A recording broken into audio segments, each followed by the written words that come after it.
പറവൂർ മുൻപ് ഇടതുപക്ഷത്തിന് നല്ല സ്വാധീനമുള്ള മണ്ഡലമായിരുന്നു പറവൂർ. ഇന്ത്യയിൽ ആദ്യമായി വോട്ടിംഗ് യന്ത്രം പരീക്ഷിച്ച മണ്ഡലം. 2001 VD സതീശൻ ഇവിടെ ജയിച്ചതോടെ ഈ മണ്ഡലം സതീശൻ്റേതായി. കഥ ഇതുവരെ.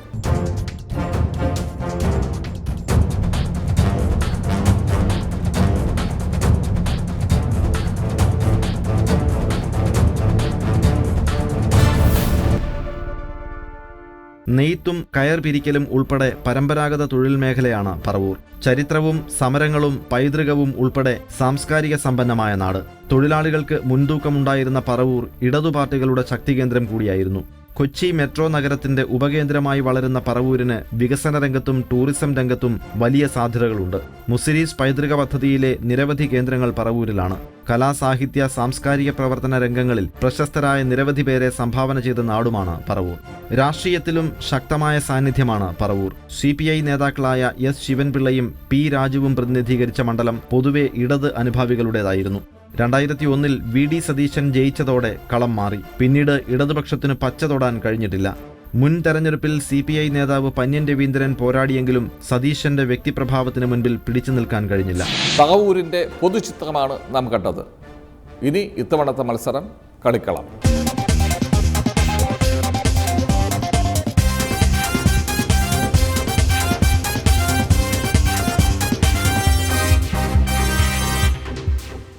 CPIയുടെ ജനപ്രിയ നേതാവ് പന്ന്യൻ രവീന്ദ്രനെ രംഗത്തിറക്കി. പറവൂർ പിടിക്കാൻ ഇടതുമുന്നണി കഴിഞ്ഞ തവണ നടത്തിയ നീക്കം പാളിപ്പോയിരുന്നു. പന്ന്യൻ്റെ ആക്രമണത്തെ അനായാസമാണ് VD സതീശൻ നേരിട്ടത്. ഇത്തവണ CPIയുടെ ഇതിഹാസ നേതാവ് PK വാസുദേവൻ നായരുടെ മകൾ ശാരദാ മോഹനെ ഇടതുമുന്നണി രംഗത്തിറക്കിയിരിക്കുന്നു. BDJS നേതാവ് ഹരി വിജയനാണ് NDA സ്ഥാനാർത്ഥി. ചരിത്രമുറങ്ങുന്ന നാടാണ് പറവൂർ. രാഷ്ട്രീയത്തിലും പൊതുരംഗത്തും നിരവധി വ്യക്തികളെ സംഭാവന ചെയ്ത നാട്. കലാരംഗത്തും നിരവധി പ്രമുഖരെ പറവൂരിൽ നിന്നുണ്ട്. ഇപ്പോൾ പറവൂർ ഒരു രാഷ്ട്രീയ ചൂടിലേക്ക് അമരുകയാണ്. വീണ്ടും ഒരു തെരഞ്ഞെടുപ്പ്. മണ്ഡലത്തിൽ കഴിഞ്ഞ കാലങ്ങളിലുണ്ടായ നേട്ടങ്ങൾ നിരത്തിയാണ് VD സതീശൻ വീണ്ടും ജനങ്ങൾക്ക് മുന്നിൽ എത്തുന്നത്. കോൺഗ്രസിലെ യുവനിരയിൽ ഏറ്റവും ശ്രദ്ധേയനാണ് സതീശൻ. ജനങ്ങൾക്കൊപ്പം എക്കാലത്തും നിന്ന ജനപ്രതിനിധി എന്നാണ് അദ്ദേഹത്തെ UDF വിശേഷിപ്പിക്കുന്നത്. KPCC വൈസ് പ്രസിഡന്റ് എന്ന നിലയിലും ശക്തനായ പാർലമെന്റേറിയൻ എന്ന നിലയിലുമുള്ള പ്രതിച്ഛായയും സതീശനുണ്ട്. കഴിഞ്ഞ 15 വർഷക്കാലം പറവൂരിൽ MLA എന്നുള്ള നിലയിൽ പൂർണ്ണമായി ജനങ്ങളോട് നീതി പുലർത്താൻ കഴിഞ്ഞിട്ടുണ്ടെന്നാണ് എൻ്റെ വിശ്വാസം. മാത്രമല്ല, കഴിഞ്ഞ 5 വർഷക്കാലം അഭൂതപൂർവമായ വികസന പ്രവർത്തനങ്ങളാണ് പറവൂരിൽ നടന്നിട്ടുള്ളത്. അപ്പോൾ അതിൻ്റെ ഒരു സംതൃപ്തി കൂടി തീർച്ചയായിട്ടും ഉണ്ട്. പിന്നെ ജനങ്ങളുമായി നിരന്തരമായി ബന്ധപ്പെടുന്ന ഒരാളാണ്. എനിക്ക് ഒരു പ്രത്യേകിച്ച് തിരഞ്ഞെടുപ്പ് പ്രവർത്തനം ആവശ്യമില്ല. കഴിഞ്ഞ പ്രാവശ്യം തിരഞ്ഞെടുപ്പിൽ വിജയിച്ച അന്ന് മുതൽ തന്നെ ജനങ്ങളുമായി ബന്ധപ്പെട്ടുകൊണ്ടിരിക്കുകയാണ്. എപ്പോഴും ഏത് കാര്യത്തിനും എപ്പോഴും ജനങ്ങളുടെ ഇടയിൽ തന്നെയാണ്. അതുകൊണ്ട് തെരഞ്ഞെടുപ്പിന് വേണ്ടിയിട്ടുള്ളൊരു പ്രത്യേകമായിട്ടുള്ള പ്രവർത്തനം പോലും പ്രത്യേകമായി ചെയ്യേണ്ടതില്ല എന്നാണ് എൻ്റെ വിശ്വാസം. മുൻ മുഖ്യമന്ത്രി PK വാസുദേവൻ നായരുടെ മകൾ ശാരദാ മോഹനനെ ഇടതുമുന്നണി രംഗത്തിറക്കിയത് കൃത്യമായ കണക്കുകൂട്ടലിലൂടെയാണ്. ജില്ലാ പഞ്ചായത്ത് കാലടി ഡിവിഷനിൽ വിജയിച്ച് സ്റ്റാൻഡിംഗ് കമ്മിറ്റി അധ്യക്ഷ പദം നേടിയ ശാരദയ്ക്ക് പറവൂരിന്റെ മനസ്സും പിടിച്ചെടുക്കാനാവും എന്ന് CPI കണക്കുകൂട്ടുന്നു. ദേശീയപാത 17 വികസനം സ്തംഭിച്ചത്, വികസന പ്രവർത്തനങ്ങളിലെ അഴിമതി, പരമ്പരാഗത മേഖലയോടുള്ള അവഗണന തുടങ്ങിയവയാണ് LDFന്റെ പ്രചാരണായുധം. ജനങ്ങൾ ആഗ്രഹിച്ച ഒരു വികസനം ഇവിടെ പറവൂർ എത്തിയിട്ടുള്ള എന്നുള്ളത് തീർച്ചയാണ്. എന്താണെന്ന് വെച്ചാൽ ഈ പറവൂർ ഇത്ര വളരെ പഴയതിന് വളരെ പണ്ട് മുതലേ ഉള്ള പ്രശസ്തി കേട്ട പല കാര്യങ്ങളും പാലിയത്തച്ഛൻ അങ്ങനെ ഒത്തിരി ചരിത്ര സ്മാരകങ്ങൾ ഉറങ്ങുന്ന നഗരമാണ്, സ്ഥലമാണ് പറവൂർ. ചെറായി ബീച്ച്, അങ്ങനെ നോക്കുമ്പോൾ കൊച്ചിയുടെ എറണാകുളം മെട്രോ സിറ്റി ആകാൻ പോകുന്ന നമ്മുടെ എറണാകുളത്തിൻ്റെ ഒരു അടുത്ത് ചേർന്ന് കിടക്കുന്ന പട്ടണം തന്നെയാണ് പറവൂർ. അടുത്ത ഉപപട്ടണമെന്ന് തന്നെ പറയാം. പക്ഷെ അതിനു വേണ്ടി ഒരു വളർച്ചയൊന്നും പറവൂരുണ്ടായിട്ടില്ല. കാണുമ്പോൾ ഒരു ഗവൺമെൻറ് കോളേജ്, ആർട്സ് ആൻഡ് സയൻസിൻ്റെ ആണെങ്കിലും ഒരു ഗവൺമെൻറ് കോളേജ് ഇവിടുത്തെ ഒരു സ്വപ്നമാണ് ജനങ്ങളുടെ എന്ന് എനിക്ക് മനസ്സിലാക്കിയിട്ടുണ്ട്. അതിതുവരെ സാധിച്ചിട്ടില്ല. SNDP ഉൾപ്പെടെ പിന്നാക്ക സമുദായങ്ങൾക്ക് ശക്തിയുള്ള മണ്ഡലമാണ് പറവൂർ.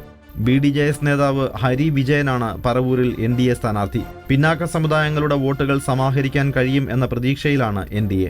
ശക്തമായ ത്രികോണ മത്സരത്തിന് വഴിതെളിക്കും എന്ന് നേതാക്കൾ വിലയിരുത്തുന്നു. ജനങ്ങളൊരു മാറ്റം പ്രതീക്ഷിക്കുന്നുണ്ട്. മോഡി സർക്കാരിൻ്റെ വികസന പ്രവർത്തനങ്ങൾ ജനങ്ങൾ വളരെയധികം ആവശ്യപ്പെട്ടിട്ടുണ്ട്.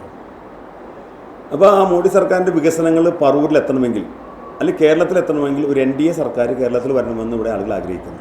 വികസന മുരടിപ്പിൽ നിന്ന് പറവൂരിനെ മുന്നോട്ട് നയിക്കേണ്ട എൻ്റെ വ്യക്തിപരമായി പറവൂർക്കാരൻ എന്നുള്ളതിൽ എൻ്റെയും കൂടി ആവശ്യമാണ്. അതിവിടെയുള്ള പറവൂരിലെ മുഴുവൻ ജനങ്ങളുടെ ആവശ്യമാണ്. വികസനം തന്നെയാണ് VD സതീശൻ ഉന്നയിക്കുന്നത്. ജനങ്ങൾക്കൊപ്പം നിലയുറപ്പിച്ച തന്നെ വീണ്ടും വിജയിപ്പിക്കണം എന്ന് അദ്ദേഹം അഭ്യർത്ഥിക്കുന്നു. വികസനത്തിലെ പൊള്ളത്തരം LDFും ഉന്നയിക്കുന്നു. PKVയുടെ മകൾ രംഗത്തിറങ്ങിയത് നിഷ്പക്ഷ വോട്ടുകൾ നേടാൻ സഹായകമാകുമെന്നും LDF പ്രതീക്ഷിക്കുന്നു. SNDP യോഗം ഉൾപ്പെടെ സാമുദായിക സംഘടനകളുടെ ശക്തിയിലാണ് NDAയുടെ പ്രതീക്ഷ. മണ്ഡലത്തിൽ മാറ്റം കുറിക്കാൻ അവസരം ചോദിച്ചാണ് അവർ പ്രചാരണത്തിനിറങ്ങുന്നത്.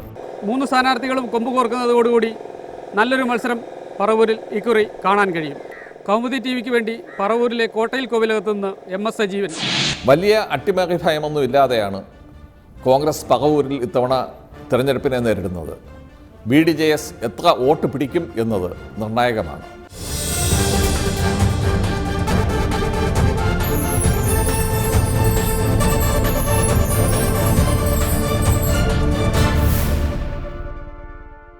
എറണാകുളം ജില്ലയിലൂടെയുള്ള പോൾ ഡയറിയുടെ യാത്ര സമാപിക്കുന്നില്ല.